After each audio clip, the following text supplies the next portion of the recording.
The Alpha Sessions. Hello and welcome to the Alpha Sessions. I'm Macie Lewis and I'm joined by the amazing Jasi Bella. How are you? I'm very good. How are you? I'm good, thank you. But I want to get you introduced to everyone so far. So describe your music for us.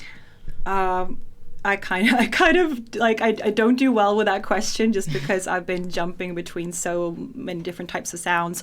So I think for me, it kind of comes down to the lyricism of it. I think of myself as a lyricist before a singer, and it's a lot about storytelling.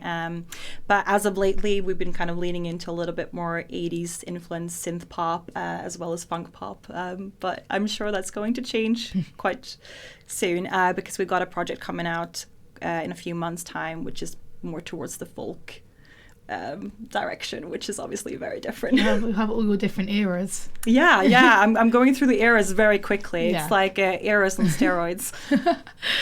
Well, you were born in Sweden, but you moved your music career to London 10 years ago. What prompted this change? I've obviously been doing music since I was a very young child, and it came about quite spontaneously because I started working with a management back home in Sweden, and they wanted me to go to London to do a few writing sessions, and that kind of led to another thing, and then that led to another thing, and all of a sudden I wasn't just visiting London anymore. I was asked to move here, and I didn't hesitate. My mom came home from holiday one day and I was like, I'm going to London. And she's like, oh, Craig, like, obviously I go all the time. So she was like, when are you going to be back? I'm like, I don't have a return ticket this time. So it was a spontaneous choice, but I always knew that I was going to go where the music took me. And I'm still here 10 years later. So that's amazing. How has moving to London benefited your music career? I think it's just a broader network in general, because obviously Sweden is famously known for songwriting and great producers, and it's a great country in general to start out in the music industry. So I think I could have still done well over there, but I think London is such a meeting point for musicians from all over the world. So you get very inspired in different ways from different cultures and different countries and different types of musicians. So I think it's definitely made me more fluid in how I want to do things. Completely. And the networking here. Yeah. Amazing. Yeah, absolutely. Yeah. Well, you said you started singing at a very young age 6, and it's always been a part of your life, music. So what does music mean to you? It's a very big question. It's obviously everything about self-expression, right, and storytelling for me. I started journaling at a very young age. I started journaling when I was like 6, 7. And I was always singing, so I think I just thought of combining how I was journaling with singing, and I just started adding some rhymes, and I realized that was a much more fun way of journaling, and that's how I kind of got into songwriting at a young age. So it just means self-expression to me. It means freedom. It means being able to kind of completely let go of your emotions without necessarily having to talk to someone. Obviously, it's really good to talk to people, and therapy and all that stuff is really great, but this has been my therapy throughout my whole life. And I'm very grateful for that, because I don't know what kind of person I would be if I wasn't writing songs. That's amazing, though, that you get to get it all out through the music. Yeah. It's really good you have that way out. Yeah, no, it's an outlet. Yeah, you also grew up in music competitions. What were these experiences like, and how did it prepare you for nowadays music industry? I think growing up competing in talent shows and music competitions at such a young age taught me to be happy for other people more than anything. I think so important. Yeah, honestly, it's obviously very competitive, but because it's such a niche industry and it's a very difficult industry to go into, like, I think from the outside people probably think that musicians and artists are super competitive, but my experience has been that we're such a small percentage in this world that decide to take this on, and it makes you more empathetic towards them, and it creates this sense of community, and you do feel really happy for them when they succeed. So that was one thing, but it also prepared me for criticism and rejection, because in any part of the industry, whether you're an actor or, you know, a dancer or a singer, just in the arts in general, you're gonna get 99% no's and like 1% yes. Like that might be exaggerating, but it has definitely felt like that at times, and I feel like everyone who's in the arts have, you know, gone through that. So it makes you a lot more tolerant, and it kind of teaches you not to give up. Yeah, that's really, really great, actually. You have that to prepare you for life, because some people go their whole life without that experience, and they get one no, and be all and end all. Exactly, and it doesn't just apply to music. Like if you learn how to handle rejection, you handle, well, I think of it as like redirection. That's a good way of thinking about it. That's really good, yeah. There's no rejection, it's just redirection. It's pushing you a different way, and it's meant to. Everything happens for a reason. I'm a big believer on that. Same, so. Yeah. Some people think it's very woo-woo, but I definitely think everything happens for a reason. 100%. It always works out in the end. Yeah. Always. But yeah, your newest single, Bad Decisions, is incredible, by the way. I loved it when you performed it. Thank you. It was even crowned Track of the Day by BBC Introducing, which is such a great achievement to have. So tell us, what inspired this song? This song was kind of prompted, or I started writing it in Stockholm over last New Year's. It kind of sparked from different situations around me. I was having a dinner with my female friends, and we were kind of just talking about our dating lives, and it just felt like at that point everyone had the general consensus around what dating was like, specifically in Stockholm as well, and that inspired Bad Decisions, where it's like it's very much about hot and cold relationships and hot and cold dating situationships. So yeah, that was the core thing that led to it.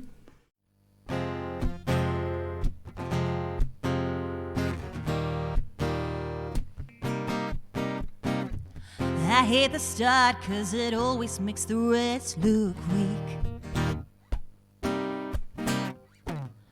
Fireworks over Stockholm when you kiss my lips. The air is thick with reassurance we could never give. I become the kind of girl that used to make me sick. You keep me in a limbo, thinking it's a no-go, then give me yet another taste, blaming you for my insanity, 'cause you got me making bad decisions. Yeah, I call that other guy up, but I see you with my eyes shut, so sick of wondering if you want this.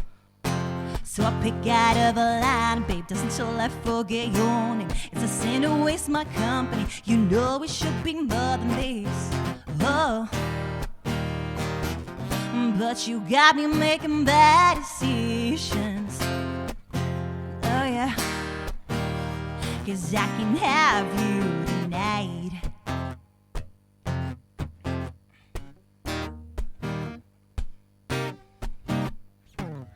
Ain't nobody had the chemistry we shared that time.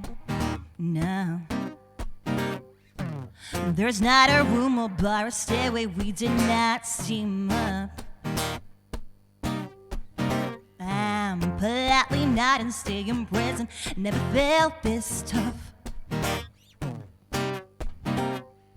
My mind is wandering while his hand is moving up my thigh. You keep me in a limbo, thinking it's a no-go, then give me yet another taste, blaming you for my insanity, 'cause you got me making bad decisions. Yeah, I call that other guy up, but I see you with my eyes shut, so sick of wondering if you want this. So I pick out of a line, babe, just until I forget your name. It's a sin to waste my company, you know it should be more than this. Oh, but you got me making bad decisions. Oh yeah, 'cause I can have you tonight.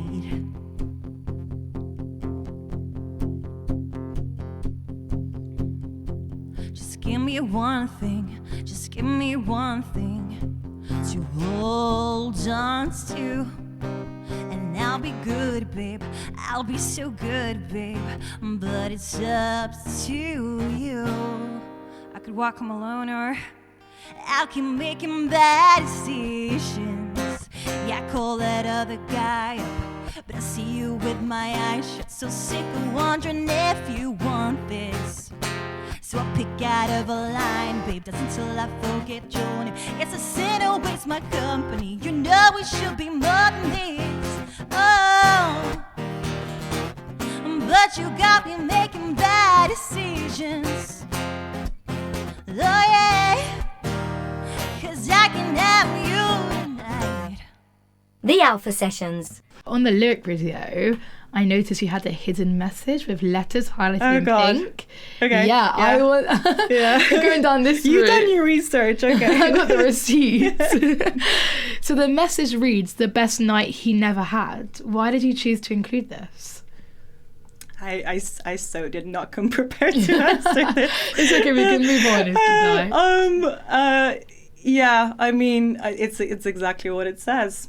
Bad decisions is about, you know, it's about someone that you're hot and cold with, and in my mind, the girl gets out before the guy's getting anything out of it because he's hot and cold, so he doesn't deserve anything, and that's what that message is. No, valid. Yeah. If he's like that, don't need it. Don't need it. Yeah, exactly.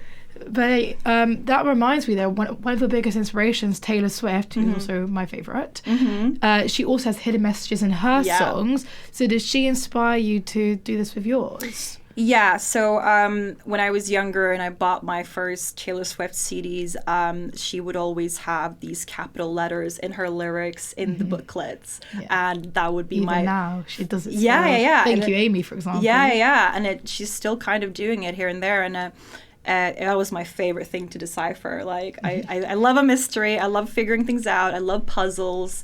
And I love, you know, being able to say what I want to say without it being so blatant. Yeah. So someone would actually have to actively go and look for it to find it. And I like that aspect. Like Easter eggs as well. Yeah. It's exciting. It makes them more fun, I think. Oh, yeah. Going to have to try and find what you're trying to say. Exactly. It's way more fun. Yeah. Like all the Swifties looking for what Taylor wrote. Yeah. Oh my gosh. It's it's a whole conspiracy situation. Yes. I love it. Yes, it is. But you also met Taylor in 2018 in Dublin. What was this experience like, and did she give you any music advice that you'd want to share? Not advice per se. She asked me if I was from around there when I met her in Dublin, and I said, I'm not, I'm Swedish and I live in London. And she asked me what brought me to London in the first place, and I said that I moved when I was 20 going on 21 by myself to pursue music. And she kind of just went, wow, you're so brave for doing that, and on your own as well. So we talked a little bit about that, and she was really encouraging, and she was, you know, just being called brave by Taylor Swift is just something like I should probably get a tattoo of that or something. Me too. You know, like that's so cool. Yeah, no, that's I'll never get over that. And I think about that sometimes when I feel discouraged. I'm like, Taylor frickin' Swift called me brave, so I'm just gonna keep on going. Completely. It's so cool you got to meet her and that she spoke to you and told you you're brave at everything. Like, anyone would dream for that experience. You're very lucky. Thank you. I think it was quite humbling, or humble of her to kind of put all the focus on me. Like, she wasn't so much for talking about herself. She was more like, who are you? How can I get to know you? Yeah, exactly. It's so nice. Which is so rare. I've met a lot of other famous people, you know, in similar categories as herself, and I've never had that kind of experience. So she's very, very down to earth. It's amazing. She's so fan heavy and everything for the fans. Brilliant. But not only do you sing, you also act as well. In fact, you have a mini feature film, a period drama coming out in October. So tell us, what is this about? Yeah, so the premiere is still a little bit up in the air for the film itself. The EP will definitely be releasing this fall, but the premiere for the film is still undecided because it's still being edited. But yeah, how did it come about? I've been going by this format for a very long time, as many musicians do. You know, we write a single, we release it, we do the promotion, and then we go back into that cycle over and over again. And I was very much doing that all of last year. Just single drop, promotion, radio interviews like these, which is so much fun. And then over and over again. And I was always writing about my own life, my own experiences. And I got to a point where I felt a bit creatively drained. I didn't want to talk about myself anymore. There was nothing exciting going on in my life at that point as well. I was very withdrawn at that point. I didn't really want to go out socializing. It was, I was in hibernation. And at that point, I was reading a lot of books, a lot of history books. I love history, about the medieval times, about the 16th century, about royals, and a lot of fantasy books as well. And I kind of wanted to write a story. So I wrote 3 songs that you have to listen to consecutively. And if you listen to them in the right order, it will tell you a whole story about a royal queen in the 16th century.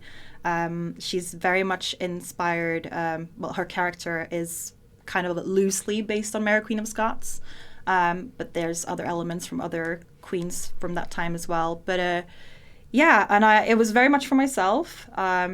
And it was a great outlet at the time. But once I finished it, I had this whole vision of a music video. But a music video wouldn't have been enough to tell that story. So then it kind of grew into a short film. And when I started working with the director and other people within my team, we started realizing that this is probably going to, become a very long short film because it's divided in 3 parts per the 3 songs that I wrote for it. And currently we're at 41 minutes. Because there's dialogue in it. Yeah. It's like song, dialogue. It's a whole thing. It's probably going to be trimmed down a bit, but that's kind of the gist of it. Wow, that sounds amazing, though, to be able to go and make your music into a short film. What was the casting process like for it? It was all pretty much done online, and we found most actors pretty much instantly. There were a few last minute ones, but I could not be any more happy with the cast that we ended up with, because when we shot this film, we were up in Scotland in a castle. It's Licklihead Castle near Aberdeen, and we all lived in the castle throughout this whole week while we were shooting it. And for any actor, they know that usually you don't necessarily live on set. You'll live in a hotel and then you'll come to set in the morning. We lived on set. So we were living and breathing the castle life the whole time.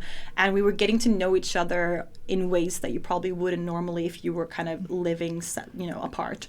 We became like a little family up there, like not a little family, a big family. It was, the actors and the crew, and we were all getting on with each other.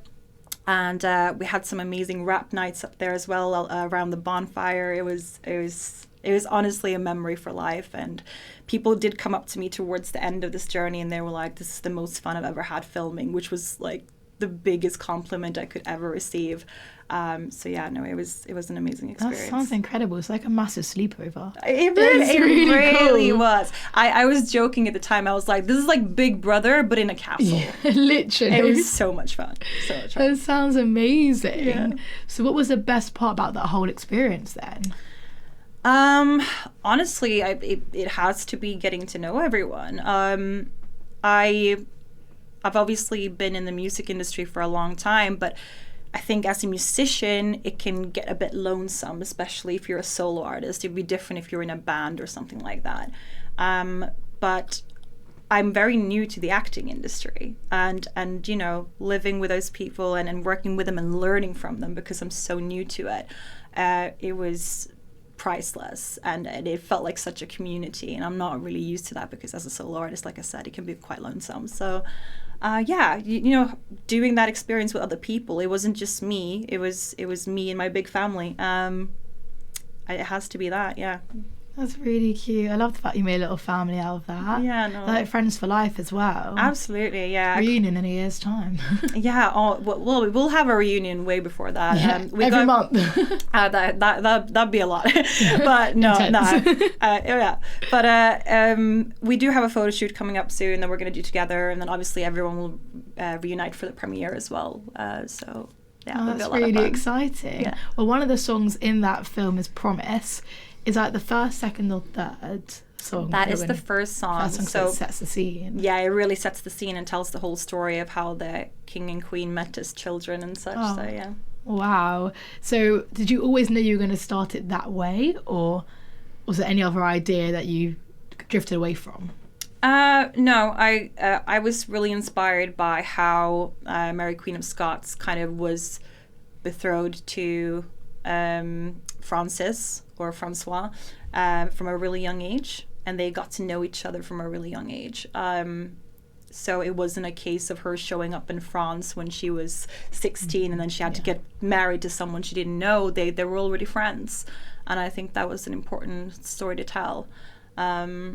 And funny enough, I had a friend of mine listen to that song the other day, and she was like, "Oh my gosh, this is like the plot of the Swan Princess. You know how they kind of dislike each other when they're young and they're destined to marry each other, and then they kind of grow into liking each other and they get married in the end." So this song is definitely applicable to a few different types of stories, but it's very much like enemies to lovers as well. So all the book nerds out there will love it.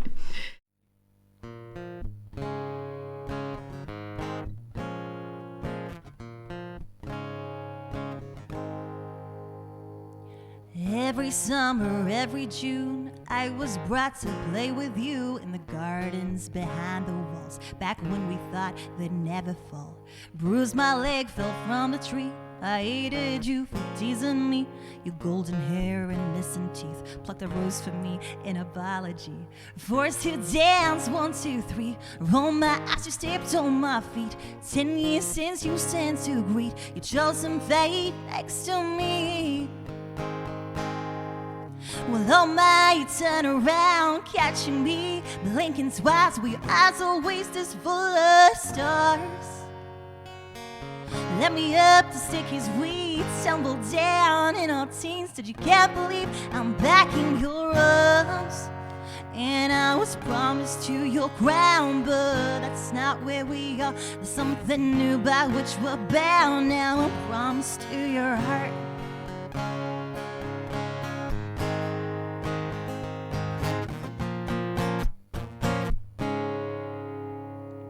Friends and foes and politics, girls clinging to your arms and wrists, head held high with your pride, half man and half desensitized. Is it possible that how I feel when the warmth of your breath on my skin could be more than we expected? Darling, I see through your deflections. We asked to dance, 1, 2, 3. This time it's perfect synergy. Of all alone through those go you fall late but faster, dear.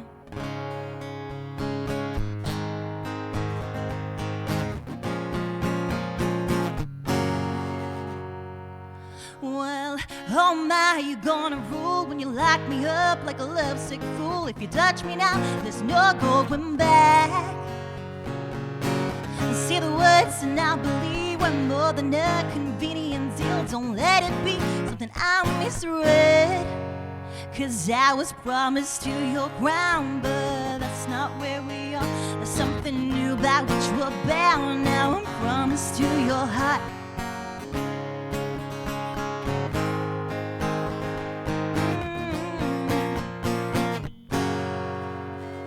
Past lovers knocking on your chamber, supper, and Lord wrote me a letter, and you're drunk with jealousy. I see you spin me right in my heels, and I storm out as you'll never tell me. I've turned around, your eyes are burning, 'cause you left the way for us to pave. 'Cause choosing is a luxury. You smile and shake your head in defeat, and say somehow all the roads will still lead you to me. Still will lead you to me.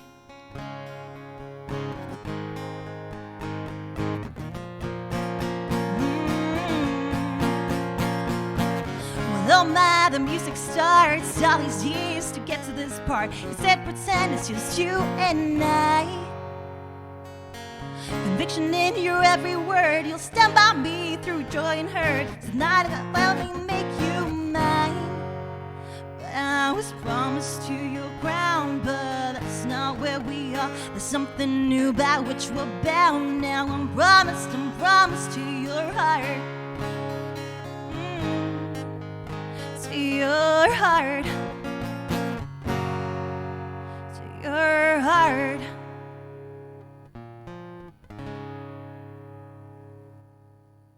The Alpha Sessions. Online, you've also said that your little sister is your biggest fan. Does she influence your music?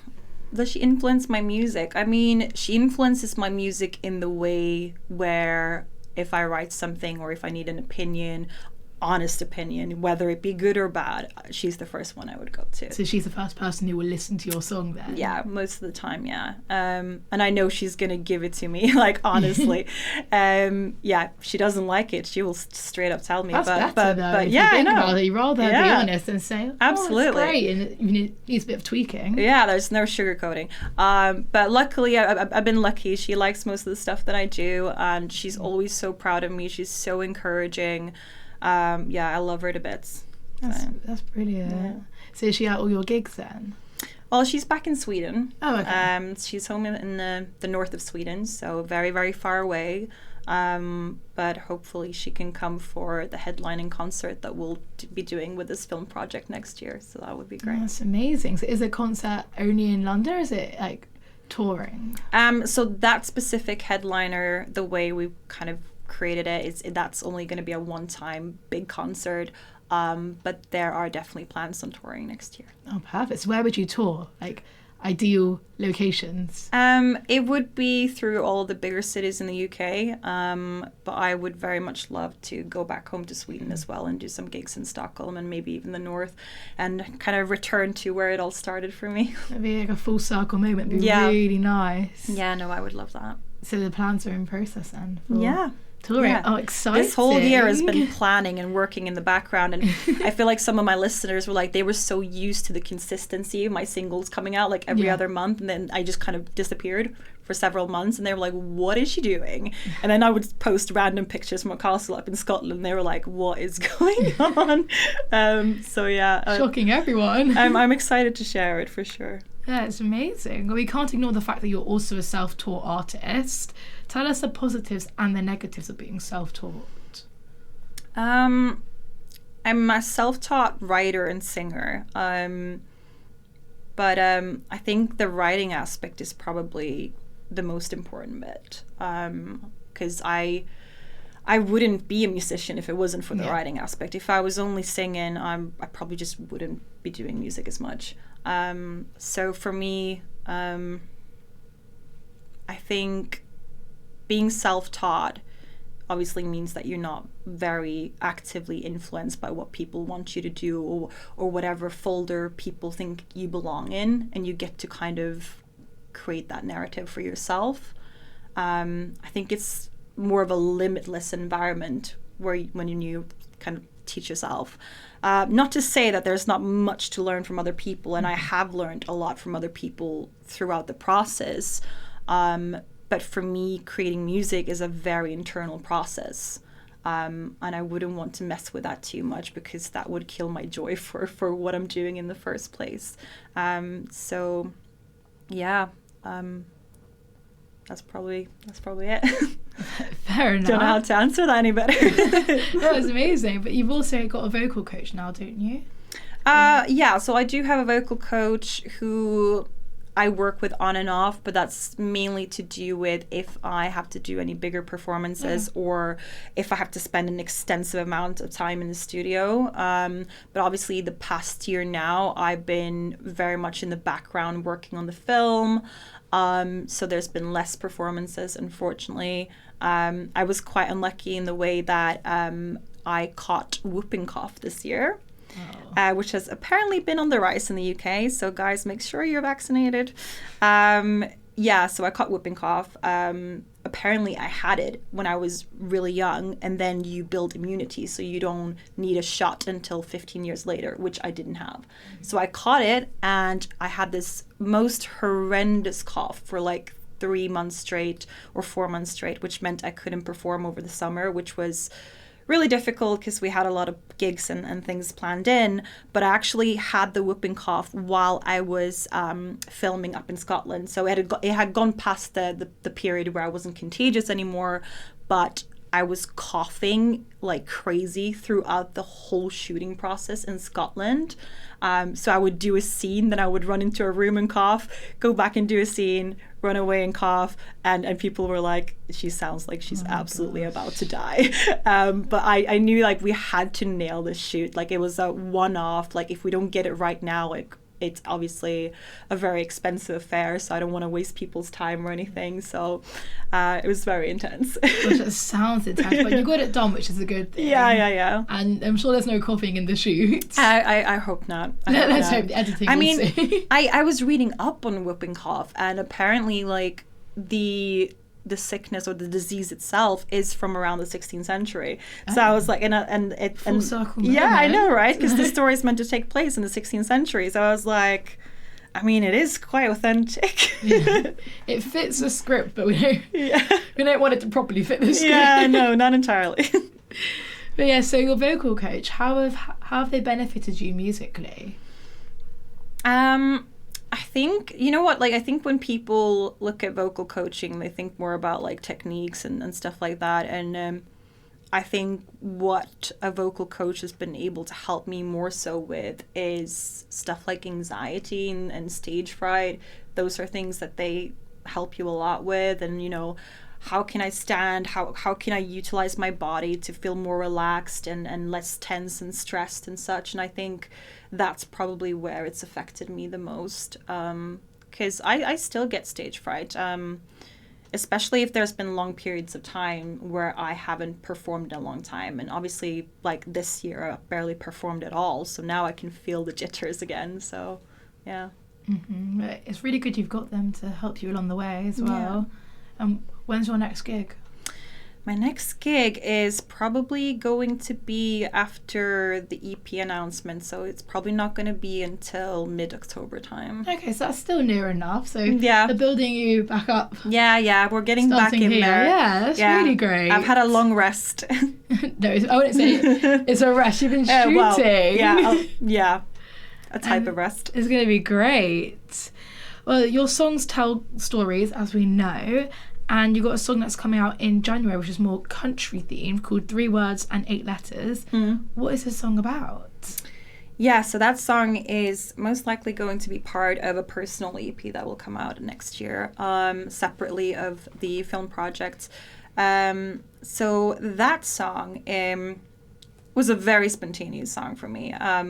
Usually when I sit down and write a song, I do it so thoroughly. Like I will think of fun, you know, word plays and how to kind of make it sound as clever as possible. And with this song, you know, this song I really wrote for myself. I was like, I don't care how this comes out. I don't care what this is going to sound like. It doesn't need to sound clever. It doesn't need to be overly emotional. I just needed to reflect whatever's going on in my head right now. And I had no intention of ever singing it or putting it anywhere, to be honest with you. The song is about wanting to be with someone who very obviously, clearly, and, you know, they've expressed that they want to be with you as well, but their actions don't really match with what they say they want. And that kind of hinders you from being able to move forward with that relationship. So a lot of talk, less action, and yeah, the song is about, you know, unless you step up, I'm gonna walk out. Good on you, though. We need that empowerment. Good on you. So you said you weren't always intending on releasing it. What's brought you to the realization that you may? So on my Instagram, I've got, you know how you can have close friends? Yeah. I only use close friends for my listeners, so they can come on and listen to original material and things that I'm working on, and without me kind of publicizing it to the whole world. So I put up a portion of me singing that song on My Close Friends for the listeners, and a lot of them really, really loved it. It's obviously more towards country, which is something I haven't really done before. And yeah, I had so many people react to it, and they basically wanted me to release it. It's not going to be a leading single. We do have another song that's going to be the leading single for the EP, but I think based on how much people liked it, I definitely want to include it. Really nice. So how's the EP process going? Writing it, producing it? Oh, it's all over the place. Because it's all over the place because I've been writing more the past 3 months than I write in some years. I've just, because I haven't been out performing, because I haven't been, doing promotion, all these other things that are quite time consuming. I've just had a lot of time on my hands to actually write. And I feel especially that I've been living life so fully the past 6 months, which is obviously what sparks songs. So if you're always in work mode and you're always trying to promote things and you're always, focused on your career, you're not necessarily living as much. But I feel like it's been the opposite the past 6 months. I've just been living my full life absolutely to the fullest. And that sparked a lot of songs. And due to that fact, it's become a very difficult selection process because we're sat with, like 100 songs and we're like, what direction are we going to go? Which are the best ones? And we all have different opinions on which the best songs are.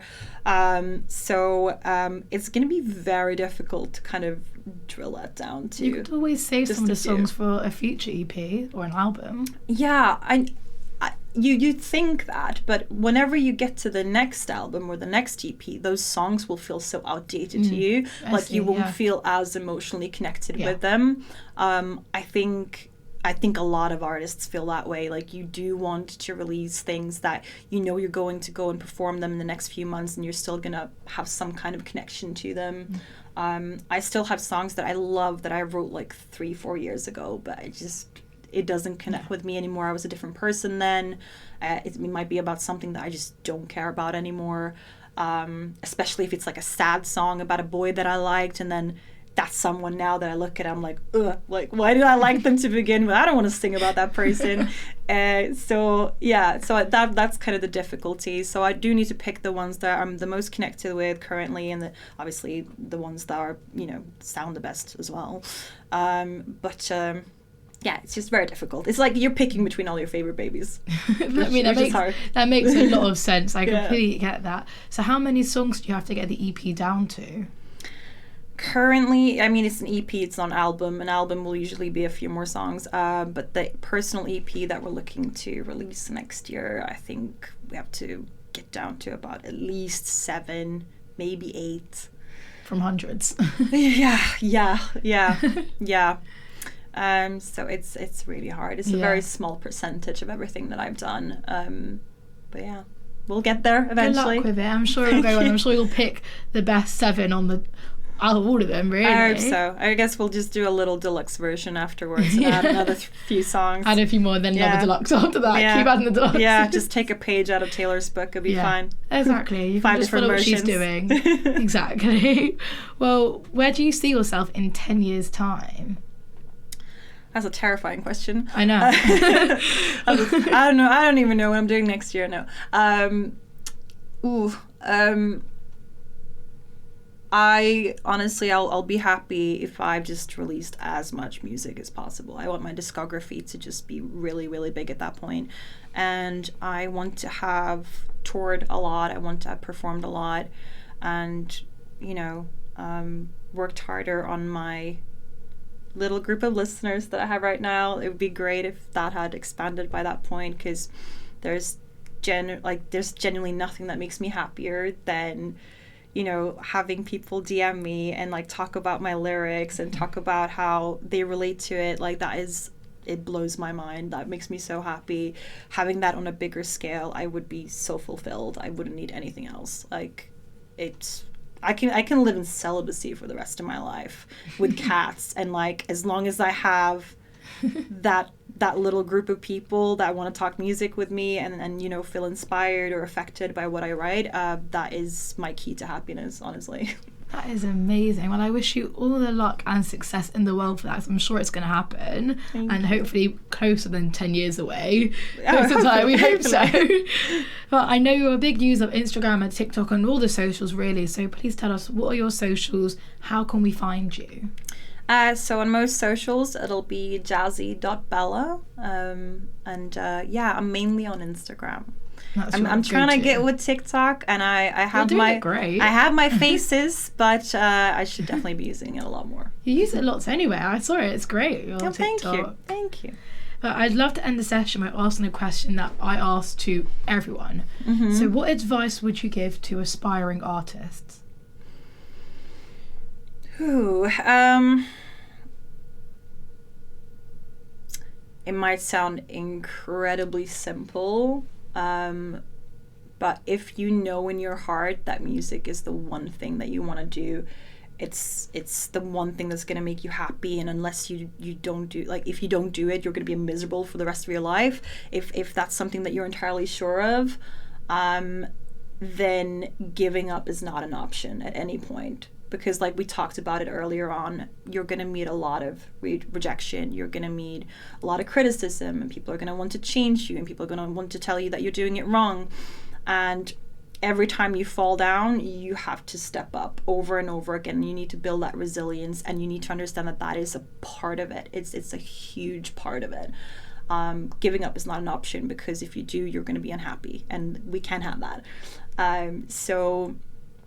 Just understanding that, failing is not a negative thing. It's actually just a lesson. Every single failure is a lesson, and it's going to build you up as a person. It's going to build your expertise, and every time you fail, you're going to know a little bit more about what direction you want to head. So just don't let the industry dishearten you, and remember why you're doing this. This is what I would go back and say to myself if I could. Wow, thank you for sharing that. That is probably one of the best advices that I've heard. Oh, thank you. That was really great. Thank you for sharing that, and thank you for being here, chatting to us, performing for us. Oh, thank you. Got to see you all live. I loved it. And take a listen to Jasi Bella. So thank you for joining us. Thank you.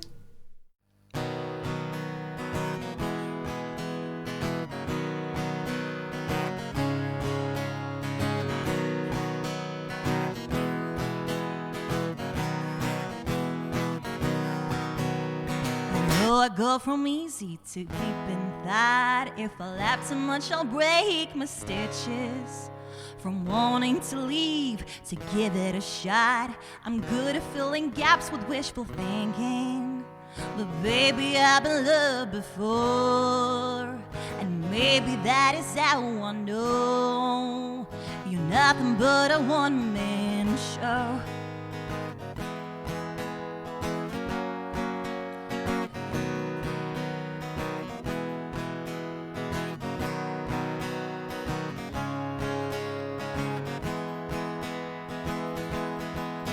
Thought I caught it in the moment, I saw it in your eyes. Rejected intuition, kept holding out for us. But if I can't have more, it's time to go. 'Cause I'd rather be alone than lonely here with you. 99 problems, one I cannot choose. Wanted it so bad, give it all I had, except one thing, not a chance, not ever. You'll get my 3 words and 8 letters.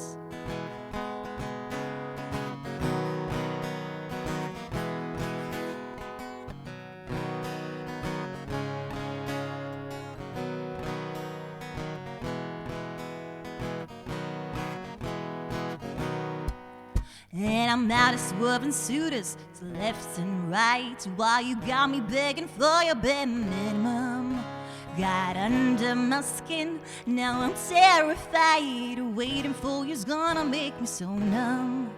But baby, I've been loved before.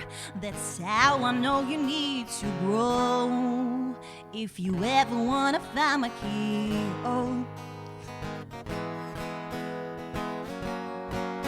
Thought I got it in the moments, I saw it in your eyes. Rejected intuition, kept holding out for us. But if I can't have more, it's It's time to go, 'cause I'd rather be alone than lonely here with you.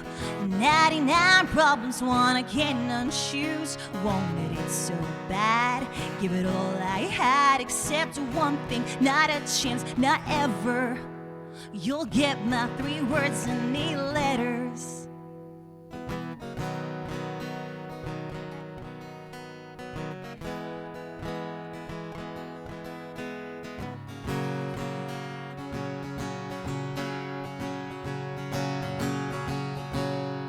Just be a little stupid, say it's for life. The rarity of us won't see a repeat. The one that got away, oh so close now. Say, are you gonna man up or just beat it? Clock is ticking, that you were God-gifted with improvising.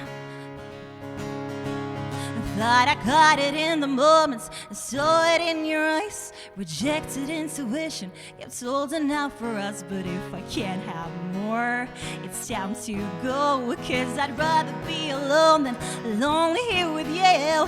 99 problems, one I cannot choose. Wanted it so bad, give it all I had. And if you get your damn shit together, I still have my 3 words, say letter.